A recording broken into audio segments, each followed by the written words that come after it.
here's the big shop where the motorhome is. So we're gonna go inside and get some work done to it.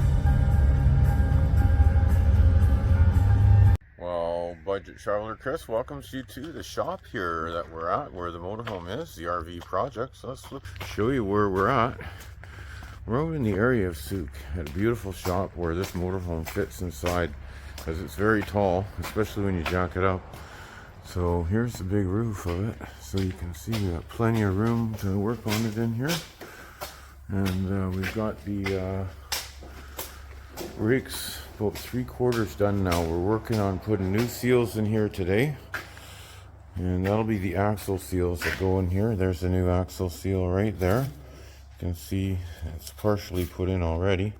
This is what the back of the drum where the bearing rides before the seal goes in. And you can see that the surface of the drums here are really nice. There's no ridge, no grooves. All we had to do was just give it a little scuff with some sandpaper, and it's good to go. And Mitch has also marked the axle that goes with the respective drum, because it's good to keep track of what goes where. You can't always mix stuff up, so be aware to mark your parts and match it up with, you know, the right side. And even taking bolts out, make a little cardboard pattern to put all the bolts in so you don't mix them up. Some are longer, some are shorter.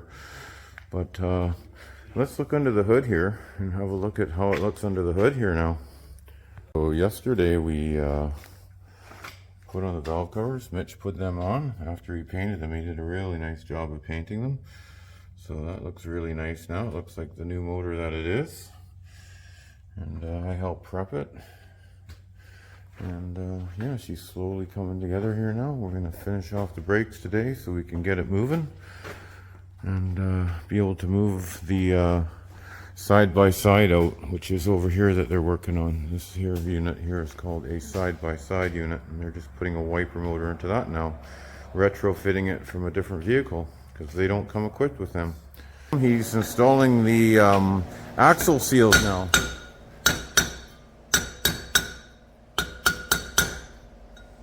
And those are what keeps the gear oil from leaking in the back here and getting into where the brakes are. We don't want them getting all over the brake shoes, so that's why we use that. And you got to use a big socket like he grabbed there, because it's a big round thing and you got to pound it in evenly, right, Mitch? Exactly.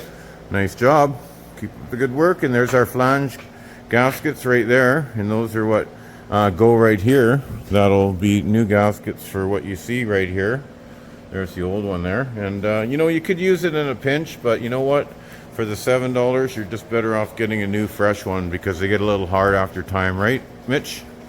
Yeah, once they get rusty, and for what they're worth, it's just definitely nice to have brand new ones. Yeah, it's good for peace of mind to make sure you don't get any leaks. So now he's getting ready to put on the drum, and we'll show you how he puts the drum on. So have a look at what he's got there. That's the brakes. They were all like brand new. So it's got new wheel cylinders, shoes, cables. Everything in there was new not too long ago. So this is what you do. You put the brake drum on there like that, and then pull that rag out of there, because that's where oil will come out, but we haven't filled that up yet. But we're gonna put a brand new diff cover on, and then we'll fill it up with the 80 W90 weight, right? 80/90, yep. 80 W90, and that's what that takes after. And then he's got all those little parts and pieces down here that he's gonna reuse and put on the big huge nylock, hey?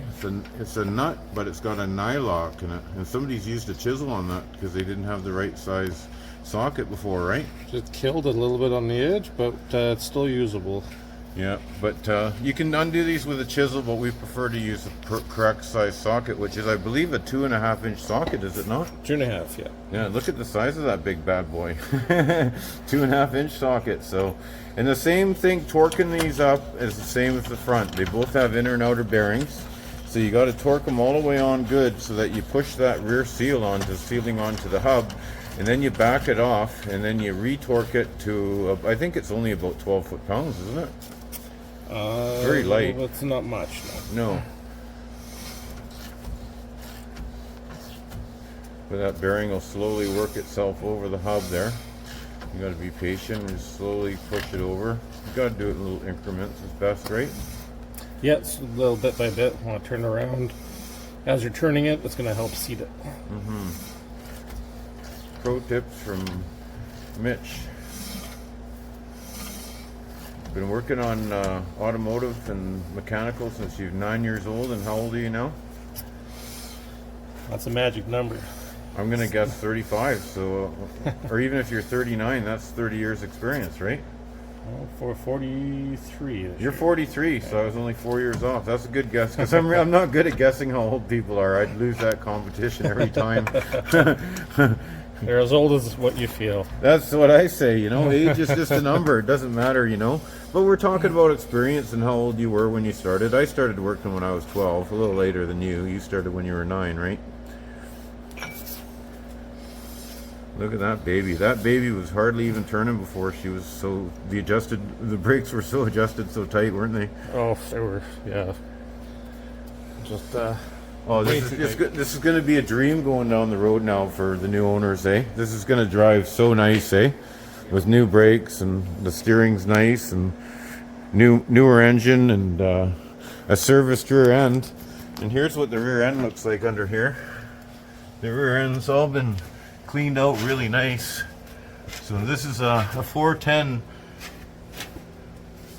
ratio Dana 70 rear end here. And she's all been fully serviced now. And gonna give it years of more trouble-free driving. You just gotta keep these things serviced, right, Mitch? Yep, pressure oils makes any vehicle happy. Exactly. So if you take care of your vehicle, everybody, it'll take care of you, right, Mitch? You got her. And there's our tip of the day on Budget Traveler. So I'm getting back to painting right now. I'm working on painting the rims. You see the rims here. They have a little bit of rust on them and stuff. So I'm painting them here on the cardboard area. And I'll show you the heated room where we're keeping it. So we're keeping them in the heated room here because you got to paint with warm. You don't want it cold or it runs. So we're just priming the wheels now. So those have a light coat of primer on them, these three. And then this one here, I'm just getting ready to wipe it down, and then I'm gonna prime this one as well. So stay tuned. Mitch is getting ready to install the new axle flange seal. He just cut the old one off there. And there's the new one there. And that's what seals up the, see there's, these axles are in an oil bath, aren't they? They are in oil, yeah, just from the differential there. So everything gets lubed up. You just clean all the old crap off the shaft, and then you'll notice on the end they have a spline. So you just want to make sure the spline's nice and clean there, right? Yeah, I don't want to put any debris or anything like that in there. Differential. Keeping everything clean is key. The spline looks good, or do you like to spray it off with a little brake cleaner, or does that look fine? Yeah, it's clean. Looks fine. See a little bit of the old oil on there, but we could live with that. That'll help it slip into place there, eh? Exactly. Right on. Well, we'll watch how Mitch assembles the actual shaft, and these are full floating axles. And what does it mean to have a full floating axle? How would you describe that compared to a semi-floating or? Well, a floating axle is when you can pull an axle right out of the tube without actually taking a hub off. So you can leave the wheels on the ground. You can, yeah. When you're dealing with, let's say, a little like a 2500, actually, even a 3/4 ton chassis will be the same floating axle. It's more the little trucks like the 1500s. You have to actually go inside the differential and actually pull a pin to slide the axle out. Oh, I see. Yeah, these are a lot easier to pull out the axles. And do they make it easier like that so you can service the axles, or what is the reason behind the floating axle design? Just more weight it can handle. Oh, they're heavier duty rear duty. ends because the axle's not taking the weight. Is that what it is? Exactly. Yeah. Oh, okay. I mean, everything's got bearings in it, but once you get to a heavier duty, So these are just a heavier duty design when you have a floating axle. Yeah, exactly. And what's a semi-floating axle? Do you understand those? Because I don't. I don't Can't understand. say. You're not familiar with them? Semi one, no. Yeah, I just heard about it when I did a little research on there with AI. They mentioned it. Maybe with my luck, I've never had to deal with one. Maybe with both of our lucks, we'll never have to. Yeah, exactly. This is heavy enough.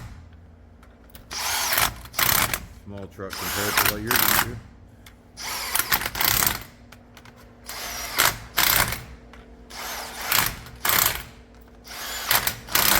You don't have to worry about torquing those flange bolts. No, they're comfortable with my gun, so I know it'll Right. do 100 and 110, 115s. Not going crazy on it. Yeah, exactly. Well, we're almost ready to put the wheels on now, eh? Exactly. Awesome. Well, thanks, Mitch, for doing a great job. Look how nice those rear wheels look now. So all we have to do next week is just get the finishing touches done to this beautiful beast. Have the RV technician go through it, check out all the components like the fridge, the stove, the furnace, the hot water tank, and all that fun stuff. And then she'll be ready for viewing, hopefully by the end of next week. So stay tuned, everybody.